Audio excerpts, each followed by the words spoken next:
Okay, so I went ahead and I did this sultry eye look. I think it's kind of like a halo.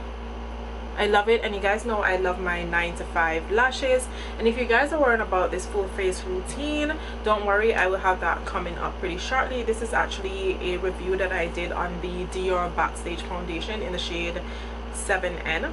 So the lippy that I am wearing on my lip, I combined it with the NARS, what's this? The NARS Velvet Matte Lip Pencil in Lonely Heart. It's kind of like a brown color, and I freaking love this, guys. This, I use it as a lip liner, and I also can wear it as a lipstick itself. And then I went in with the Anastasia Beverly Hills lip gloss in Kristen. Guys, when I went to Sephora to cop this, Sephora was actually out of stock, and I was like, no, I have to get this lip gloss. So the rep suggested to me, well, they can go ahead and order it online and ship it to my friend's house. So that's what I actually did to get this, and I love it. Like, I love it.